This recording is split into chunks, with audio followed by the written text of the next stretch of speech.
தென்காசி மாவட்டத்தின் சார்பாக காங்கிரஸ் பேரியக்கத்துடைய நிர்வாகிகள் கூட்டம் நடந்தது. இந்த கூட்டத்தை எங்களுடைய மாவட்ட தலைவர் சட்டமன்ற உறுப்பினர் திரு பழனி நாடார் அவர்களும் எங்களுடைய அமைப்பு செயலாளர் திரு ராம்மோகன் அவர்களும் இதை நடத்தியிருக்கிறார்கள். இன்று நிதிநிலை அறிக்கை தாக்கல் செய்யப்பட்டிருக்கிறது.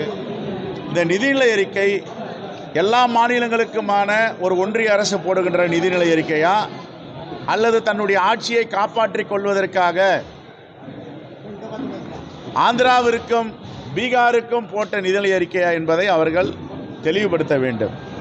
11,500 கோடி ரூபாய் பீகாருக்கு வெள்ளத்தடுப்புக்கு கொடுத்திருக்கிறார்கள். ஆனால் தூத்துக்குடி மாவட்டத்தில் திருநெல்வேலி தென்காசி எல்லாம் மிகப்பெரிய பாதிப்பு ஏற்பட்டது. குறிப்பாக தூத்துக்குடி மாவட்டம் இதுவரை ஒரு பைசா கூட ஏன் கொடுக்கவில்லை.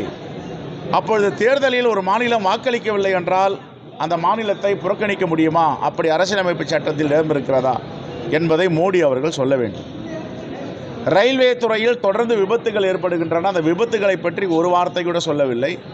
நிதிநிலை அறிக்கை தாக்கல் செய்யும் பொழுது பல மாநிலங்களை சொல்லுகிறார். தமிழ்நாட்டு பற்றியும் தமிழ்நாடு என்றும் தமிழர்கள் பற்றியும் ஒரு வார்த்தை சொல்லவில்லை.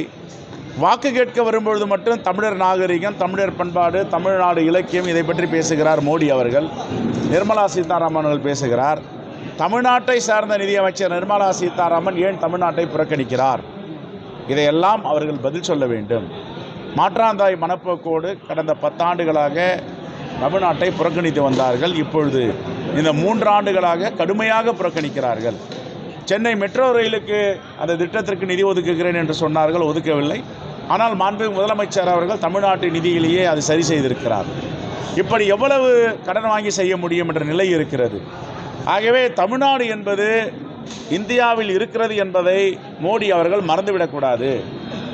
ஆந்திராவிற்கும் பீகாருக்கும் ஒரு நீதி, தமிழ்நாட்டுக்கு ஒரு நீதியா என்ற கேள்வி எழுகிறது. தமிழ்நாட்டு மக்கள் கேள்வி கேட்கிறார்கள். இதற்கு பதில் சொல்ல வேண்டும். இதை இந்த மாற்றாந்தாய் மனப்போக்கோடு தமிழ்நாட்டை அணுகுவதை நாங்கள் வன்மையாக பாஜக அரசை கண்டிக்கிறோம். ஏற்கனவே தமிழ்நாட்டு மக்கள் அவர்களுக்கு ஜனநாயக ரீதியாக தண்டனை வழங்கியிருக்கிறார்கள். எங்கும் வெற்றி பெற முடியவில்லை. தொடர்ந்து செய்தால் தமிழ்நாட்டில் அவர்கள் ஒருபோதும் 0.1% கூட கால் ஊன முடியாது. 40 இருந்தார்கள் பாண்டிச்சேரி உட்பட, இப்போ 40. தொடர்ந்து குரல் கொடுத்திருக்கிறார்கள். இப்படி ஒரு பாசிசவாதியாக இருக்கின்ற ஆட்சியிடம் என்ன செய்ய முடியும்? ஒரு மாநிலத்திற்கு சுண்ணாம்பு, ஒரு மாநிலத்திற்கு வெண்ணெய் என்றால் இது எப்படி பொறுத்து கொள்ள முடியும், எடுத்துக்கொள்ள முடியும்? நம்முடைய நாடாளுமன்ற உறுப்பினர் தொடர்ந்து குரல் கொடுத்து வருகிறார்கள், தொடர்ந்து வெளிநடப்பு செய்கிறார்கள், போராடுகிறார்கள், வாதாடுகிறார்கள். ஆனால் செவிசாய்க்க மறுக்கிறது ஒன்றிய அரசு. தமிழ்நாட்டு மக்கள் இதையும் பார்த்து கொண்டிருக்கிறார்கள். 2026 சட்டமன்ற தேர்தலில் இன்னும் நோட்டாவுக்கு கீழே பாஜகவும் அவருடன் இருக்கிற கட்சிகளும் வாங்கும். கட்டணம் உயர்த்தியது என்பது நாங்கள் ஏற்கனவே தமிழ்நாடு காங்கிரஸ் கமிட்டி சார்பாக சொல்லியிருக்கிறோம். மின்சார கட்டணத்தை திரும்ப பெற வேண்டும், அது வேறு. ஆனால் ஏன் ஏற்றுகிறார்கள்? எதையும் ஏற்றாமல் இதை ஏற்றுவதற்கு என்ன காரணம்? பேருந்து கட்டணம் ஏற்றவில்லை, வீட்டு வரி ஏற்றவில்லை. எல்லாத்திலையுமே கவனமாக இருக்கின்ற தமிழ்நாடு அரசு தமிழ்நாடு மின்சார வாரிய விஷயத்தில் ஏன் இருக்க முடியவில்லை என்றால், உதயமின் திட்டத்தில் அம்மையார் ஜெயலலிதா கையொப்பமிட மறுத்தார். அவர் பேசும்பொழுது என்ன சொன்னார்னா, உதயமின் திட்டத்தில் கையெழுத்திட்டால் தமிழ்நாட்டு உரிமைகளை எல்லாம் புதுடெல்லி ஒன்றிய அரசு எடுத்துக்கொள்ளும், நாம் தீர்க்கமாக இதை தீர்மானிக்க முடியாது, கடன் வாங்க வேண்டும் என்றாலே ஒன்றிய அரசை கேட்க வேண்டும்.